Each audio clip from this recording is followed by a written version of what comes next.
our LinkedIn followers, and welcome to today's session on best practices for digital-first customer service. I'm David Wasserman from NICE's portfolio marketing team, and today I'll be talking with Vit Horkey, one of our top digital experience experts. So welcome, Vit. Hi, David. Thanks for having me.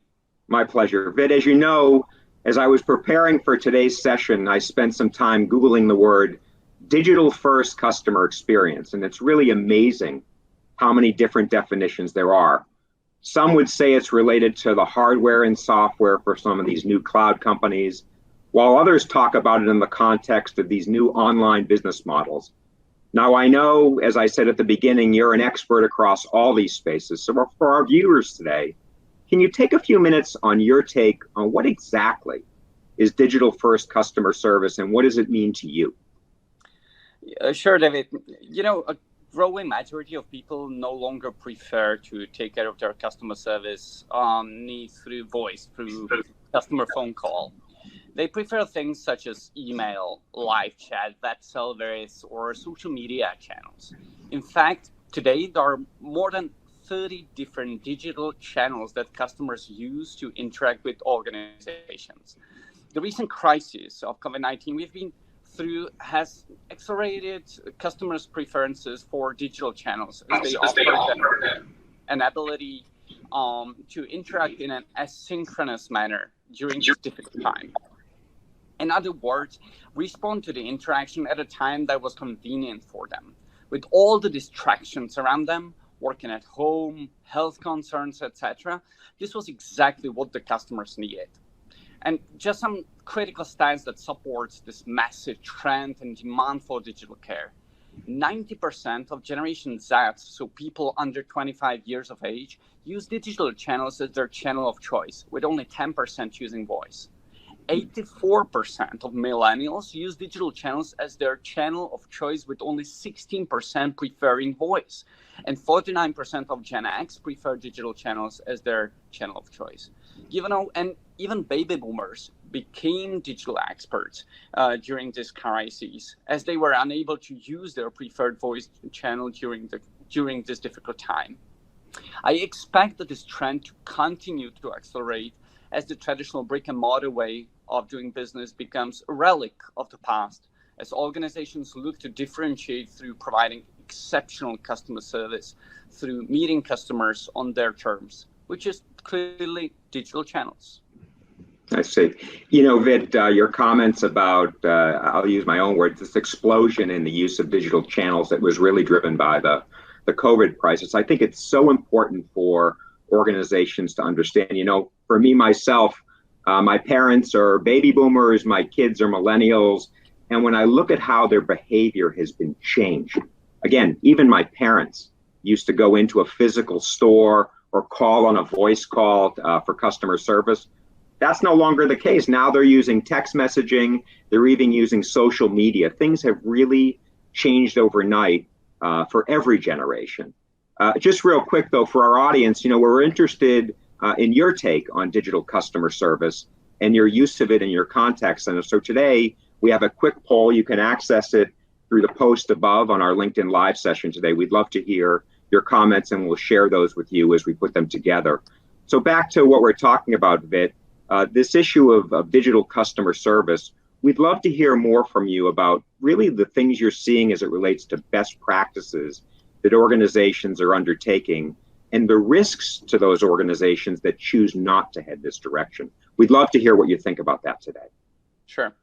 So, you know, what digital customer service means really, your ability to connect with customers, how they want to connect and where they want to connect plays an instrumental role in your ability to retain them, giving you a faster and cheaper path to adding new revenue.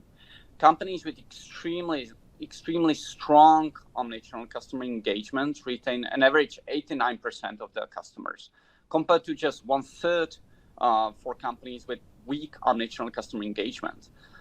And organizations committing to transforming their customer experience and leveraging new digital capabilities alongside a human touch are demonstrating huge value.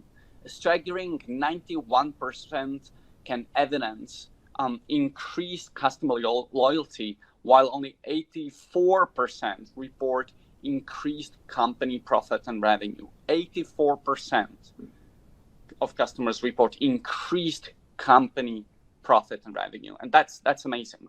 With all these positive benefits of digital, only 10% of companies consider their digital business strategy to be optimized.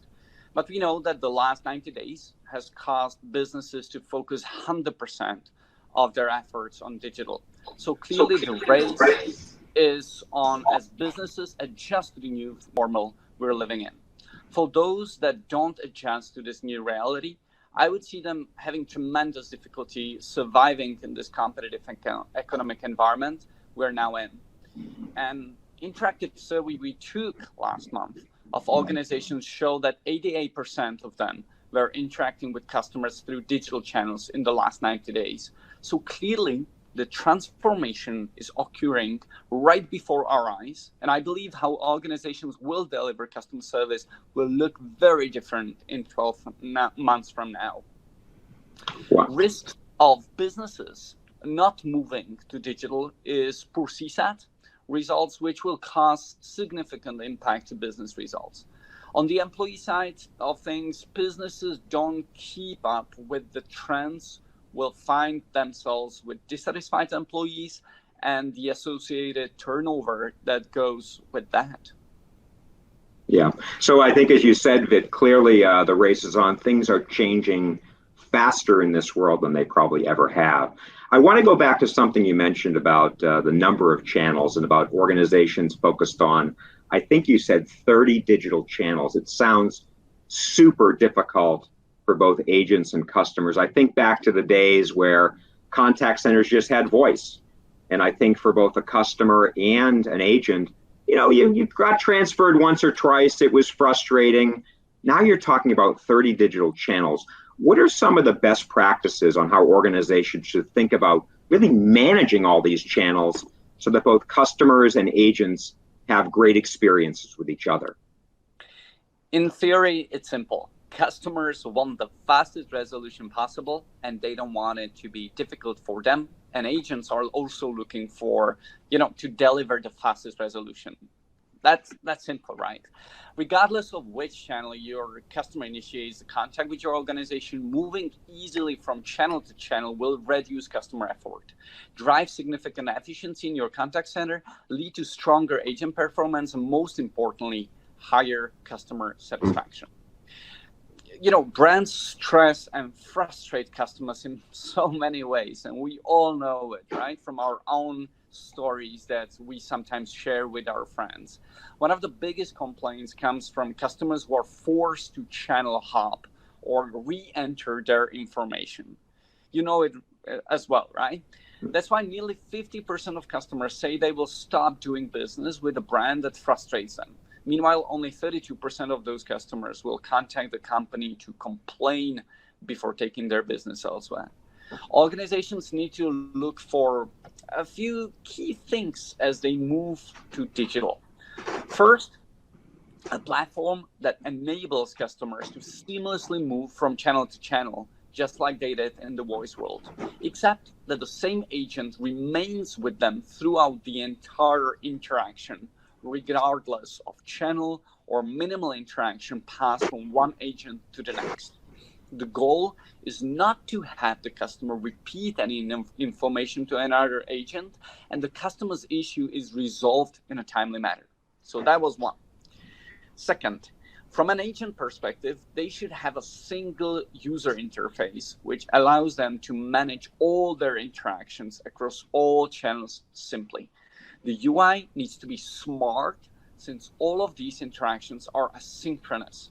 So, for example, it needs to be prioritized which interaction that agent should respond to, including providing automated guidance on how they should respond, and in some cases, respond on behalf of the agent through conversational AI, which allows the agent to no longer focus on mundane questions and spend their time on pieces of the interaction that require their human touch. So that was second. And third, and finally, the ability to add new channels that customers require especially in these times where things are changing so rapidly. Yeah. One of the things we like to do in these segments, Vit, and I'd like to do with you today, is really bring a real world example to our followers so they see the technology in action benefiting organizations and their customers. One of the things that has happened in this crisis, it's created a lot of, I'll call it unpredictability in interaction volumes that contact centers have been experiencing. So maybe, do you have an example of how an organization recently leveraged all these digital channels to handle that so they could continue to provide exceptional customer service? David, now more than ever, contact center staffs are straining to handle an ever-increasing call volumes. Hold times are exploding as a result, and customers are self-selecting digital channels to avoid the lengthy wait times. I myself, I'm using Facebook Messenger or WhatsApp for majority of interactions with brands I need to communicate with. And digital channels allows you to cost effectively scale your contact center's ability to accommodate the growing surge in volumes. By activating digital channels, you're providing your customers the channels they need to quickly resolve the reason for their calls. What's more, it removes significant burden from your agents. Agents are able to handle multiple engagements over digital, and customers can manage more routine requests, such as billing on their own without agent support. Over the past few years, I've been working with one customer that I happen to know very well. It's T-Mobile, the well-known mobile operator.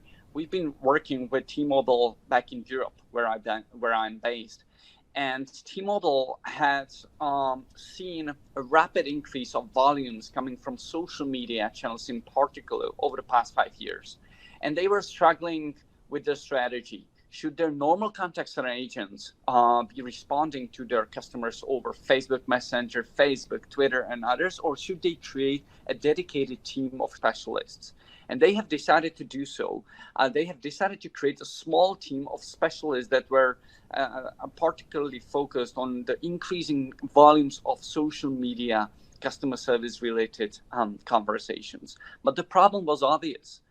The volumes sent over social media was rapidly increasing. And in fact, it increased 5 times over the past 3 years. However, because T-Mobile had been using and following some of the recommendations that we have actually given today, like selecting the right platform, teaching their customer service agents to work in omni-channel manner, etc., they have actually managed to work with 5 times higher volumes without actually adding any additional contact center agents to this team.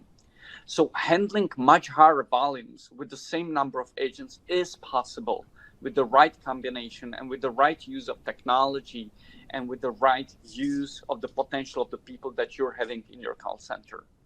Wow, that was a great example of it. And I think it brought the points that you've made to us today really right home. And I think a great example of how digital channels can help all of these organizations in the new world we're facing. I really appreciate you joining us today. It's been a great discussion about best practices for digital first customer service. It's certainly clear that the wave of the future is here and now. Thanks again for joining us. We appreciate it a lot, Vit.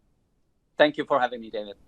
And to all our LinkedIn followers, don't forget to take our poll on your use of digital channels in the contact center. The link to it can be found right in the post of this session. And of course, we want to thank you for joining us today. We wish you a great rest of the week and look forward to seeing you on our next LinkedIn Live session from NICE. Bye-bye.